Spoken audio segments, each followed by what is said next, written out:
அனைவருக்கும் வணக்கம். இன்னைக்கான அரசியல் அப்டேட்டில் பார்க்க போகிற ரொம்ப முக்கியமான ஒரு பரபரப்பான தகவல் என்ன அப்படின்னு பார்த்தீங்கன்னா, பிரதமரிடம் பேசிட்டு ட்ரம்ப் வெளியிட்ட ஒரு அதிரடி அறிவிப்பு அப்படிங்கிறது இந்திய இராணுவத்தையே மாற்றக்கூடிய வகையில் அமைகிறது அப்படின்னு கூட சொல்லலாம். இது குறித்த பல்வேறு முக்கிய தகவல்கள் தற்போது வெளியாகியிருக்குங்க. இது குறித்த முழுமையான தகவலோடு இன்னும் பரபரப்பான அரசியல் அப்டேட்ஸை தொடர்ந்து நீங்கள் தெரிஞ்சுக்க வீடியோவை ஸ்கிப் பண்ணாமல் கடைசி வரைக்கும் பாருங்கள். இந்த பதிவு உங்களுக்கு மிக பயனுள்ள விகிதத்தில் இருக்கும். வீடியோக்குள்ளே போகிறதுக்கு முன்னாடி இது வரைக்கும் நீங்கள் நம்ம சேனலை சப்ஸ்கிரைப் பண்ணல அப்படின்னா உடனே சப்ஸ்கிரைப் பண்ணிக்கோங்க. அப்படியே பக்கத்தில் இருக்கக்கூடிய நோட்டிஃபிகேஷனுக்கான பெல் பட்டனையும் ப்ரெஸ் பண்ணிக்கோங்க. சரி நேர்களே, வாங்க வீடியோக்குள்ளே போகலாம். அமெரிக்க அதிபர் டொனால்ட் ட்ரம்ப் வியாழக்கிழமை ஒரு முக்கிய அறிவிப்பில் அமெரிக்கா இந்தியாவிற்கு பில்லியன் டாலர்கள் மதிப்பிருக்கக்கூடிய இராணுவ விற்பனையை அதிகரிக்கும் அப்படின்னும், அவருடைய நிர்வாகம் இந்தியாவிற்கு F-35 ஸ்டெத்தர்ஸ் போர் விமானங்களை வழங்க வழிவகுக்கிறது அப்படின்னும் சொல்லியிருந்தார்.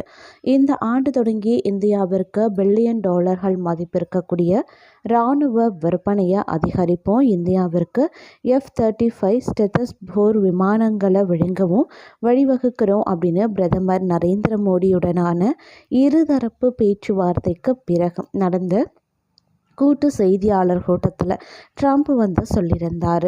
Lockheed Martin F-35 lightning II அப்படிங்கிற மிகவும் பரவலாக பயன்படுத்தப்படக்கூடிய 5ஆம் தலைமுறை போர் விமானம் இந்த மாத தொடக்கத்தில் பெங்களூரில் இருக்கக்கூடிய எலஹங்கா விமான நிலையத்தில் நடைபெற்ற ஆசியாவின் மிகப்பெரிய விண்வெளி மற்றும் பாதுகாப்பு கண்காட்சியான ஏரோ இந்தியாவின் 15வது பதிப்பில் பங்கேற்றிருக்கு.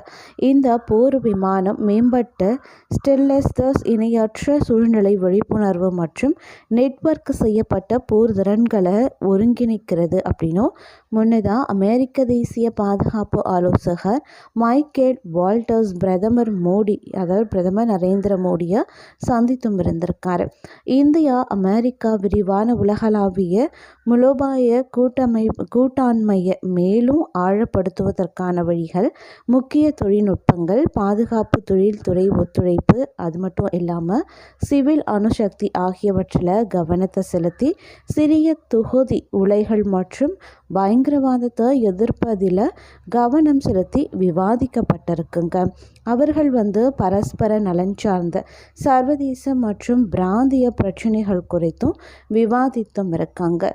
ஏரோ இந்தியாவில் பாதுகாப்பு ஆராய்ச்சி மற்றும் மேம்பாட்டு அமைப்பு முதல் முறையாக இந்தியாவின் முதல் 5.5 ஜென் ஸ்டெல்தஸ் விமான மேம்பட்ட நடுத்தர போர் விமானத்தின் AMCA முழு அளவிலான மாதிரியை அதிநவீன அம்சங்களுடன் காட்சிப்படுத்தியிருக்கு. பாதுகாப்புக்கான அமைச்சரவை குழு கடந்த ஆண்டு மார்ச் மாதம் DRDO மேற்கொண்டுகொள்ளும் மேம்பட்ட நடுத்தர போர் விமானம் 5ஆம் தலைமுறை ஸ்டெல்தஸ் போர் விமான திட்டத்தை வடிவமைத்து உருவாக்கும் திட்டத்திற்கு ஒப்புதலும் அளித்திருக்கு. சுமார் 15,000 கோடி திட்டத்தின் கீழே பாதுகாப்பு ஆராய்ச்சி மற்றும் மேம்பாட்டு அமைப்பின் வான்வழி மேம்பாட்டு நிறுவனம் பல்வேறு தனியார் மற்றும் பொதுத்துறை நிறுவனங்களுடன் கூட்டு சேர்ந்து ஸ்டெல்தஸ் போர் விமானத்தையும் அதன் தொழில்நுட்பங்களையும் உருவாக்கி சுமார் 5 ஆண்டுகளில் சுமார் 5 முன் மாதிரிகளை உருவாக்கும் அப்படின்னு சொல்லியிருக்காங்க. அது மட்டும் இல்லாமல் இந்திய பிரதமர் நரேந்திர மோடி 4 நாள் பயணமாக பிரான்ஸ் மற்றும் அமெரிக்காவுக்கு சுற்றுப்பயணத்தை மேற்கொண்டிருக்காரு. முதல் 2 நாட்கள் பிரான்ஸுக்கும் அடுத்த 2 நாட்களுக்கு அமெரிக்காவும் பயண திட்டம் மேற்கொள்ளப்பட்டு இருக்குங்க. பிரதமர் பிரான்சுக்கு செல்லும்போது ஆப்கானிஸ்தான் வான்வெளி மூடப்பட்டதால் அவரது ஏர் இந்தியா ஒன் நிறுவனம் பாகிஸ்தான் வான்வெளி வழியாக செல்ல வேண்டியிருக்கு. இந்த நிலையில் அவர் பாகிஸ்தானை கடந்து செல்லும்போது அவருடைய பாதுகாப்பு எப்படி உறுதி செய்யப்பட்டது அப்படிங்கிறது உங்களுக்கு தெரியுமா?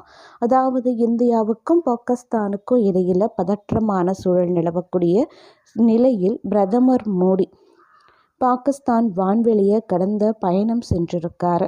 இந்த நிலையில் பிரதமரினுடைய பாதுகாப்பு எவ்வாறு உறுதி செய்யப்பட்டிருக்கு அப்படிங்கிறது குறித்து தற்போது ஒரு தகவல் வெளியாகியிருக்கு. அது மட்டும் இல்லாமல் ஒரு கேள்வியும் எழுந்திருக்கு அப்படின்னு சொல்லலாம். பொதுவாகவே உயர் பதவியில் இருக்கக்கூடிய அதிகாரிகள் மற்றும் தலைவர்களுக்கு அவர்களினுடைய சர்வதேச பயணங்களின் போது பாதுகாப்பை உறுதி செய்யக்கூடிய வகையில் மிக கடுமையான நெறிமுறைகள் பின்பற்றப்படுங்க. அந்த வகையில் ஒரு நாட்டு தலைவர் மற்ற நாடு மீது விமானத்தில் பயணிக்கும் போது அவர்களினுடைய பாதுகாப்பு மிகவும் உன்னிப்பாக கவனிக்கப்படும். அந்த வகையில் இந்திய பிரதமர் நரேந்திர மோடி பாகிஸ்தான் மீது பயணித்த போது இந்தியா மற்றும் பாகிஸ்தான் பாதுகாப்பு நிறுவனங்கள் மிகுந்த எச்சரிக்கையுடன் இருந்திருக்காங்க. இந்திய விமானப்படையின் போர் விமானங்களும் தயார் நிலையில் இருந்திருக்கு.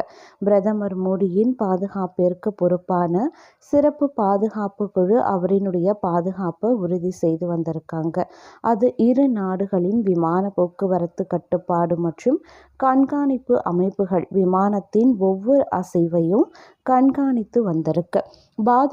பாதுகாப்புகளை தாண்டி பிரதமர் மோடி பயணித்த விமானம் மிகவும் பாதுகாப்பானவையாகவும் சக்தி வாய்ந்தவையாகவும் இருந்திருக்குங்க. பிரதமர் பயணித்த ஏர் இந்தியா ஒன் சாதாரண விமானம் கிடையாது. அது அதிநவீன ஏவுகணை பாதுகாப்பு அமைப்புகள் மற்றும் மேம்பட்ட பாதுகாப்பு அம்சங்களை கொண்டிருக்கு. இது உலகத்தின் பாதுகாப்பான விமானங்களில் ஒன்றாகவும் இருக்குங்க. இந்த விமானம் ஏர் இந்தியா விமானங்களால் இயக்கப்படலை. மாறாக அவை இந்திய விமானப்படையில் பயிற்சி பெற்ற விமானிகளால் இயக்கப்படுது.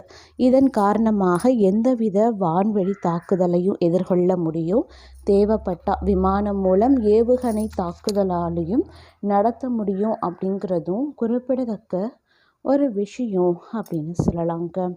இந்த நிலையில் பார்த்தோம் அப்படின்னா இந்தியா சீனா எல்லை பிரச்சனையை முடிவுக்கு கொண்டு வர உதவி செய்கிறதா அமெரிக்க அதிபர் டொனால்ட் ட்ரம்ப் சொல்லியிருந்த நிலையில் அதனை மத்திய அரசு நிராகரித்து ட்ரம்பினுடைய மூக்கை உடைச்சிருக்காங்க. இந்த உதவி பிரதமர் மோடி நிராகரித்தது ஏன்? அதனுடைய பின்னணி பற்றிய பரபரப்பான தகவல்கள் தற்போது வெளியாகியிருக்குங்க. அதாவது அண்டை நாடான சீனாவுக்கும் நமக்கும் எல்லையில் பிரச்சனை இருக்குது. நமக்கு சொந்தமான அருணாச்சல பிரதேசம் மற்றும் லடாக்கில் இருக்கக்கூடிய சில இடங்களை சீனா சொந்தம் கொண்டாடி வந்துட்டுருக்காங்க. இதனால் இரு நாடுகளுக்கு இடையில் அவ்வப்போது பஞ்சாயத்தும் வருங்க. கடந்த 2020 ஆண்டில் கல்வான் பள்ளத்தாக்கில் இரு நாட்டு வீரர்களுக்கு இடையில் மோதலும் நடந்துச்சு. அதன் பிறகு பெரிய மோதல்கள் எதுவுமே நடக்கலை அப்படின்னாலும் கூட சீனா நம் நாட்டின் சொந்த பகுதிகளுக்கு உரிமை கொண்டாடுவதை மட்டும் நிறுத்தவே இல்லை. இதனால் இந்தியா சீனா இடையேயான எல்லை பிரச்சனை தொடர்ந்து கொண்டே தான் வந்துட்டு இருக்கு. இந்த நிலையில தான் பிரான்ஸ் சுற்றுப்பயணத்தை முடித்து கொண்டு பிரதமர் மோடி 2 நாள் அரசு முறை பயணமாக அமெரிக்காவும் சென்றார். வெள்ளை மாளிகையில் அமெரிக்க அதிபர் டொனால்ட் ட்ரம்ப் பிரதமர் மோடி சந்தித்து பேசியிருந்தார். அப்போது இந்தியா தங்களிடம் இருந்து கச்சா எண்ணெய் கொள்முதல் செய்ய வேண்டும், அதே மாதிரி இந்தியாவின் படைபலத்தை அதிகரிக்க F-35 ரக போர் விமானத்தை வழங்குவதாக டொனால்ட் ட்ரம்ப் ஆஃபரும் செய்திருந்தார். அதன் பிறகு டொனால்ட் ட்ரம்ப் மற்றும் பிரதமர் மோடி ஆகியோர் வெள்ளை மாளிகையில் கூட்டாக பத்திரிகையாளர்களையும் சந்தித்தாங்க. இந்த வேளையில் உக்ரைன் மீதான ரஷ்யாவின் போரை நிறுத்துறதுல இந்தியாவில் ரோல் இருக்குமா அப்படின்னு கேள்வியும் கேட்கப்பட்டுச்சு. அதற்கு இந்தியாவை புறக்கணிக்கும் வகையில் டொனால்ட் ட்ரம்ப் பதிலளித்தார். அதே வேளையில் சீனாவுக்கு முக்கியத்துவம் கொடுக்கும் வகையில் அவருடைய பதிலும் அமைஞ்சிருந்தது. இது பற்றி டொனால்ட் ட்ரம்ப் உலகத்தில் சீனா மிகவும் முக்கியமான நாடு அப்படின்னு நான் நினைக்கிறேன். உக்ரைன் ரஷ்யா இடையேயான போரை முடிவுக்கு கொண்டு வர அவர்களால், அதாவது சீனா உதவ முடியும் அப்படின்னு நான் நினைக்கிறேன் அப்படின்னு சொல்லியிருந்தார். இதன் மூலம் உக்ரைன் ரஷ்யா போரை நிறுத்த இந்தியாவை விட சீனாவின் பங்கு தான் அதிகம் இருக்கும் அப்படின்னு பொருள்படும்படி அவர் சொல்லியிருந்தார். அதோடு இந்தியா சீனா மோதல் தொடர்பாக கருத்து தெரிவித்த டொனால்ட் ட்ரம்ப் இந்தியா சீனா இடையே எல்லையில் மோதல்கள் இருக்கு, இது தொடர்ந்து நடக்கும் அப்படின்னு நினைக்கிறேன். இந்த பிரச்சனையை முடிக்க உதவி செய்ய முடிஞ்சா நான் உதவ தயாராக இருக்கேன். ஏன்னா இரு நாடுகள் இடையிலான மோதல் அப்படிங்கிறது நிறுத்தப்பட வேண்டும். சீனா ரஷ்யா இந்தியா நாம் அனைவருமே இணைந்து செயல்பட முடியும் அப்படின்னு சொல்லியிருந்தார். இதன் மூலமாக இந்தியா சீனா எல்லை பிரச்சனையில் தலையிட்டு சுமூக தீர்வு காண டொனால்ட் ட்ரம்ப் தயாராக இருக்கிறதாக வெளிப்படுத்தியும் இருந்தார். இது பற்றி பிரதமர் மோடி பத்திரிகையாளர் சந்திப்பில் எந்த கருத்தையும் தெரிவிக்கல.